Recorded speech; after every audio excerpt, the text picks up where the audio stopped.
All right. So the Taylor rule, this is the thing I've been telling you about. I know you've been asking about this for a long time. The Taylor rule, it's like the instructions on the back of a shampoo bottle, but it's for central bankers. Lather, rinse, repeat, but for the entire economy. So this Taylor rule is pretty simple. It says if inflation is high, you got to raise interest rates. Not just a little bit, you got to raise them more than inflation went up. If prices are up 2%, you should raise rates up by maybe 3%. If your kid eats two cookies, you got to take away three cookies. You got to get ahead of the problem.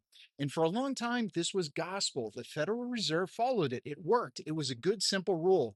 Don't overthink things, just follow the instructions. But then COVID hit and things get weird. Prices go up a lot. You go to your grocery store, it's like a mystery novel. Who priced this cheese, right? And why? And it's fucking nuts. So everybody looks at the Fed. The rule says you got to raise rates a ton, like a scary amount. Do it. Crash the economy if you have to. It's the rule. If you know Larry Summers, he was like this. And the Fed, they just kind of stared at it. They were like, what? I'm going to look through it. You're like, look through it? What does that mean? It's not following the instructions. It's like a pilot saying, I see a mountain, but I'm going to look through it. We'll be fine.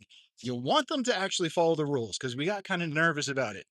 But they ended up doing it. They waited. They didn't panic. The weirdest thing happened. It worked. Inflation came down. They didn't crash the economy. It was like a magic trick. This was immaculate disinflation. Sounds like a religious event. Praise be, the prices are falling. And this broke everybody's brain because the rule said one thing, but doing the opposite of it worked. And here's the thing that they figured out. The Federal Reserve had credibility. They've been the boring, responsible parent for 40 years. And when they said this inflation is probably temporary, we're just going to keep an eye on it, people believe them. We believe them. Your expectations stayed low. It's like if your dependable friend says, don't worry, I'll pay you back Tuesday, you believe them. You don't need a legal contract.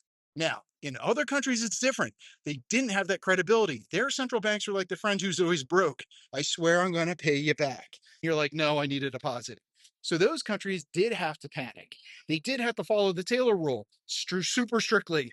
They raised rates like crazy early and they still had way worse inflation. It's the worst. You do the right thing, you do the hard thing, you follow the rules, and you still get a bad result. It's like eating your vegetable, you still get a stomach ache and you get sick. So the big takeaway from this is the Taylor rule is a great rule for people who don't have a proven track record. It's like training wheels. But if you've been riding a bike for the past 40 years without crashing, maybe you get to pop a wheelie every once in a while. You've earned the right to go beyond the Taylor rule. Now, the scary part is this means the whole economy depends on just a few people in a room basically just deciding, using their judgment. It's not a perfect math equation, it's basically vibes. And that's the story of how the Fed looked at the instructions and said, basically, I'm good. Thank you. Now, here's the problem.